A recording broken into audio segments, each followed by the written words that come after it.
Hello les youtubeurs, bienvenue sur le site lerevenusbourse.com. Je suis Arié Dufour, un ancien banquier, ancien conseiller en gestion de patrimoine, qui a fait passer son patrimoine personnel de 20 000 à plus de 300 000 euros net et cash, et qui depuis vit tranquillement de ses rentes.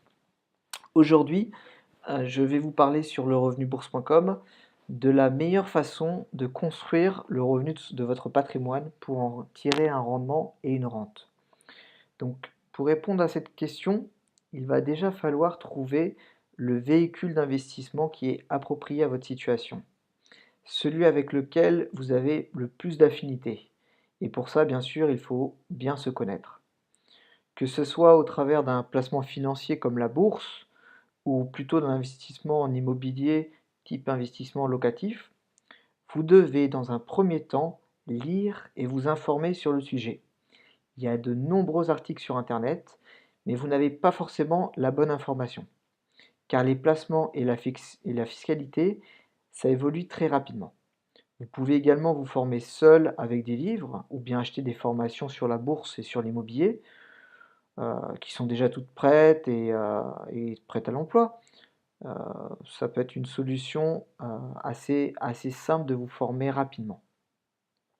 Car vous le savez peut-être, l'information, c'est la clé pour construire le revenu de son patrimoine.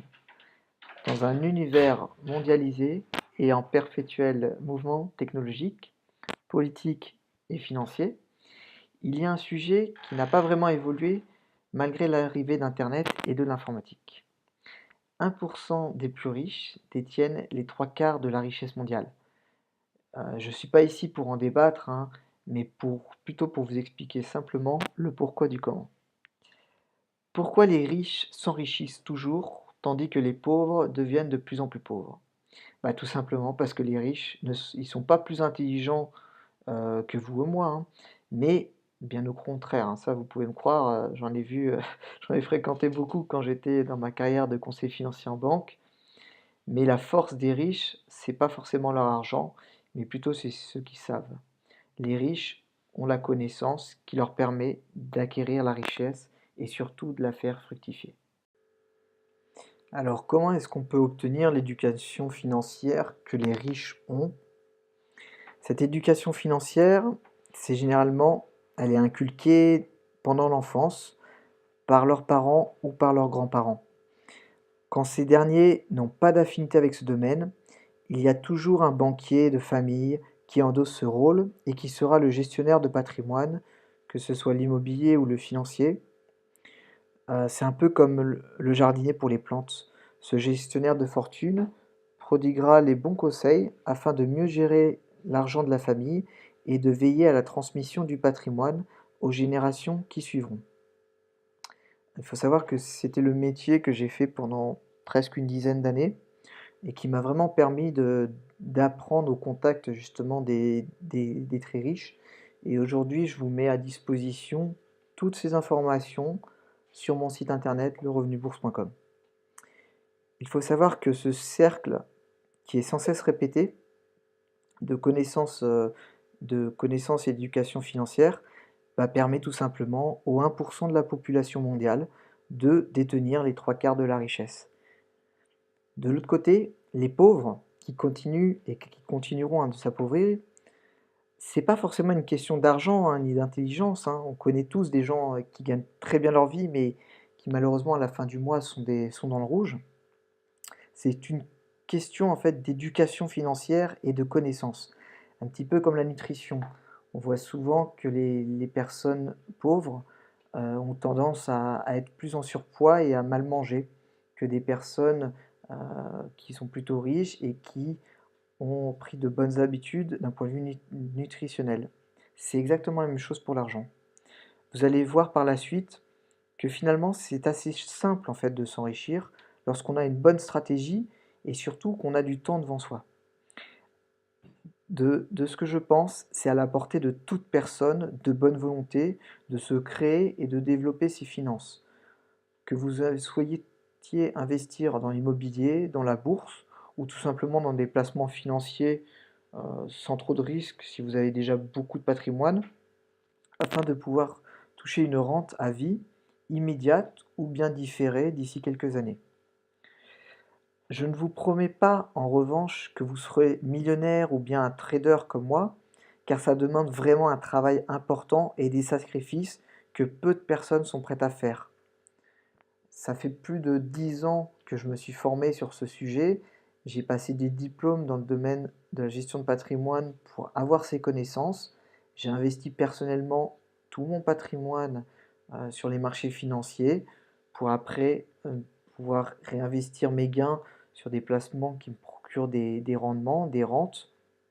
Donc c'est vraiment, on va dire, des actions que j'ai entreprises que je pense peu de personnes sont prêtes à faire. Maintenant, vous avez la chance, grâce aux formations sur lerevenubourse.com, de pouvoir obtenir ces 10 années que j'ai passées dans ce domaine sous forme de de formation vidéo que vous allez pouvoir tranquillement regarder chez vous, dans votre canapé. Donc, maintenant, nous allons voir enfin ensemble la phase de création. Comme toute chose, il faut démarrer. Et c'est souvent à cette étape que c'est le plus dur. Parce qu'il faudra étudier, apprendre, comprendre, se tromper, perdre et enfin recommencer. Autant vous dire que là, on a déjà perdu 80% de la population, hein, qui va préférer plutôt se plaindre de ne pas gagner suffisamment d'argent ou au contraire de payer beaucoup trop d'impôts. D'ailleurs, sur le sujet fiscal, ça c'est quelque chose que je n'ai jamais compris en France, les gens qui se plaignent de payer trop d'impôts, alors qu'en cherchant, on a tellement de possibilités de s'enrichir en réduisant la pression fiscale ou en supprimant totalement la fiscalité et en encourageant en plus l'économie de notre pays. D'ailleurs, je vais rédiger un article sur ce sujet très prochainement. Pour en revenir à notre sujet, il nous reste donc 20% de la population qui est intéressée de près ou de loin pour augmenter leur éducation financière. Vous êtes sûrement déjà Vous avez peut-être déjà quelques livrets comme les livrets A, le PEL, les LDD. Si ces mots ne vous parlent pas ou que vous ne connaissez pas leur utilité, je vous recommande vraiment de suivre les formations sur les placements bancaires qu'il faut vraiment voir absolument. Vous y trouverez une information à jour et pertinente sur les placements basiques, mais surtout leur utilité pour votre stratégie de création de patrimoine. Et je vous invite également à vous renseigner sur les placements qui vous protégeront de la facture fiscale, comme la célèbre assurance vie ou le plan d'épargne action ou encore le plan d'épargne retraite populaire, le PER. J'ai d'ailleurs fait un petit article sur ce sujet. Sachez que chacun de ces placements financiers ont une utilité qui leur sont propres. Un bon bricoleur doit avoir plusieurs outils. Vous ne pouvez pas avoir un outil, un marteau pour déboucher vos toilettes ou pour réparer votre ordinateur, hein. Vous avez besoin de différents outils pour chaque objectif pour arriver à vos fins. Sachez que ces outils de base pour votre patrimoine, aussi bien financier, immobilier ou boursier, sans ces outils, vous n'avez aucune chance d'évoluer vers la phase de développement. La deuxième étape est donc la phase de développement. Si vous êtes arrivé ici, bravo, parce que vous représentez moins de 10% de la population. À cette étape, il vous suffit d'accumuler de l'épargne. On peut mettre de côté entre 20-30% de ses revenus nets pour une famille et bien plus si on est célibataire. Si ce n'est pas le cas, c'est qu'il faut travailler dans ce domaine. Par exemple, si vous êtes salarié, pensez à utiliser l'ancien DIF ou le CIF ou le compte personnel de formation qui vous permettra de pouvoir passer une formation ou un diplôme pendant votre temps de travail et d'être rémunéré. Si vous avez moins de 30 ans, vous avez aussi le contrat d'apprentissage qui est une excellente façon de booster vos compétences pour augmenter votre rémunération. Sachez également que si vous êtes indépendant, la solution, c'est pas forcément de travailler plus, bien au contraire, mais de travailler plus intelligemment. Renseignez-vous sur votre statut qui peut être peut-être mieux adapté d'être en société plutôt qu'être en individuel, Ou alors, si vous démarrez, de prendre le statut d'auto-entrepreneur, mais de rapidement passer à un autre statut, car le statut auto-entrepreneur ne vous permet pas auprès des banques d'être pris au sérieux et c'est très difficile de vous faire financer. Je vous conseille réellement de prendre rendez-vous avec des experts comptables, des avocats fiscalistes, afin de comparer ce qui est le plus intéressant pour vous et de basculer en société, ou alors de dispatcher votre rémunération en salaire, en dividendes et en notes de frais. Maintenant que vous mettez assez de côté tous les mois, il faut découvrir où investir. Et pour cela, il faut connaître les placements financiers et votre profil d'investisseur. C'est très important. D'ailleurs, j'ai préparé une formation à ce sujet afin d'augmenter votre pouvoir d'achat et d'épargner plus, mais également de pouvoir connaître les différents placements financiers, les placements boursiers et immobiliers qui sont peut-être adaptés à votre situation en fonction de votre profil d'investisseur. Attention, hein, il n'y a pas de placement sans risque. Le risque, il est présent dans tous les placements et seul son degré le degré de risque, lui, peut être maîtrisé. D'où l'important de bien se former et de bien analyser votre objectif afin de le garder en tête. Le côté liquide de votre placement, c'est aussi très important.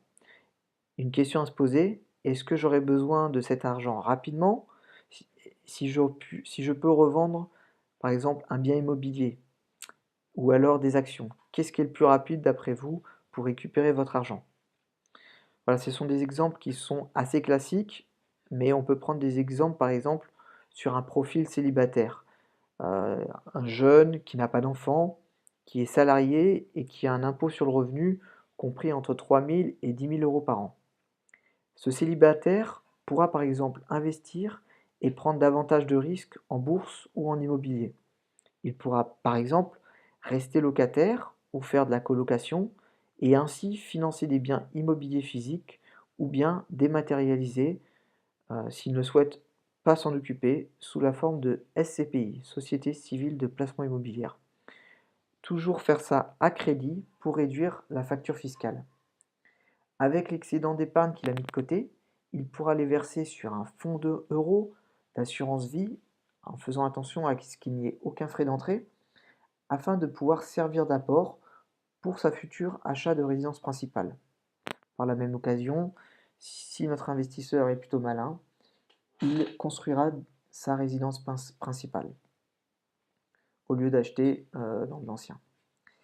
Il pourra également étudier par exemple la bourse et les actions en bourse pour toucher un complément de revenu sous forme de dividende au sein de son plan d'épargne action, son PEA, ou bien de faire du trading comme un complément de revenu. C'est ce que j'ai fait pendant à peu près 10 ans quand j'étais conseiller, je faisais du trading à côté, ça me faisait un bon complément de revenu. Bien entendu, quand vous faites de la bourse, il y a le risque de perte en capital qui est total pour le trading. Donc notre célibataire il se sera assuré en mettant de côté sur ses livrets bancaires, en général 6 mois de salaire ou des revenus, afin d'avoir un indicateur de sécurité qui sera suffisant. Nous allons voir maintenant le profil classique de la personne mariée en couple avec enfant. L'un, par exemple, est salarié, l'autre indépendant, payant peu d'impôts, c'est-à-dire entre 1 000 et 5 000 € par an.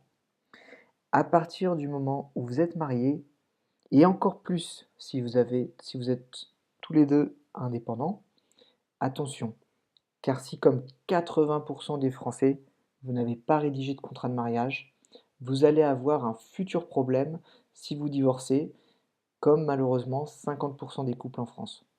Je vous encourage vraiment à faire un contrat de mariage devant notaire. Ce point est très important et il a été mentionné auparavant.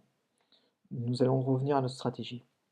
Donc, dans le cadre de la famille, on déposera l'épargne sur des livrets disponibles et également sur l'assurance vie en fonds euros. Pour le côté capital protégé. Volontairement, je n'aime pas utiliser le mot garantie, car comme je vous l'ai dit en placement, rien n'est garanti. Le risque est présent, il faut simplement s'informer pour le maîtriser.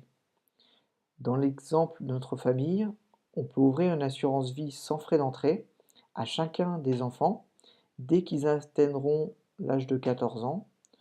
Leur argent de poche donné par les grands-parents, par exemple, sera bien mieux rémunéré sur les fonds euros de l'assurance vie que sur des livrets A.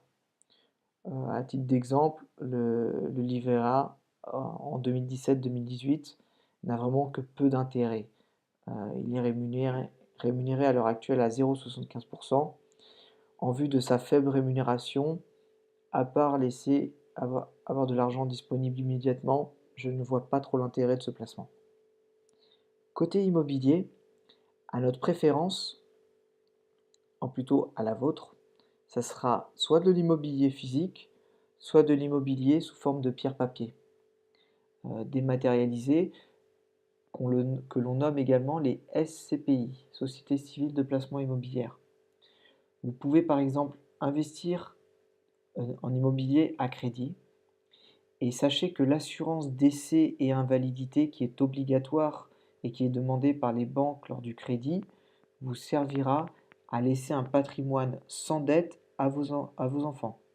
En effet, en cas de décès ou d'accident grave, figurant bien sûr dans le contrat, le crédit sera alors remboursé par les assureurs. Si vous êtes deux à emprunter, pensez bien à mettre la garantie décès et invalidité à 100% sur chaque tête. Du côté de la bourse, les actions en bourse peuvent être également étudiées, mais quand vous êtes en couple et avec des enfants, ne pas mettre plus que 10 ou 20% de votre patrimoine financier total. Après 70 ans, il est recommandé de liquider le plan d'épargne action qui ne se transmet pas aux enfants. Privilégiez plutôt, après 70 ans, d'ouvrir un nouveau contrat, celui-ci de capitalisation, si vous souhaitez toujours faire de la bourse, et cette fois-ci, vous allez pouvoir laisser les unités de compte dans ce contrat. Sachez également que l'âge des 70 ans a vraiment une incidence importante sur la transmission du patrimoine. La phase de transmission et de succession.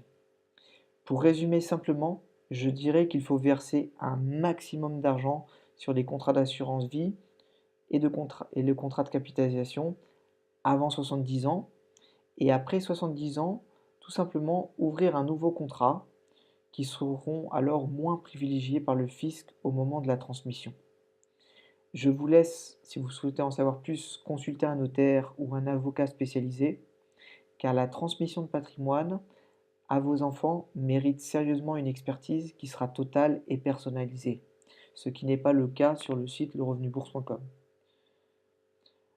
D'un point de vue de vos finances, si vous n'avez pas tout compris, rassurez-vous, c'est un domaine qui est complexe et j'ai créé pour vous aider des vidéos de formation sur chacun de ces sujets. Que ce soit le financier, la bourse ou l'immobilier, toutes ces formations vous permettront de développer vos compétences et surtout vos connaissances. Si vous avez tout compris, alors félicitations, parce que vous faites partie des 1% de la population qui est bien éduquée financièrement. Cette éducation, elle vous permettra d'assurer votre avenir financier et également celui de vos proches. J'espère vraiment que cet article vous a appris quelque chose et vous pouvez me poser vos questions sur la suite. Je vous remercie et je vous invite tous à venir consulter le site lerevenubourse.com. À très bientôt.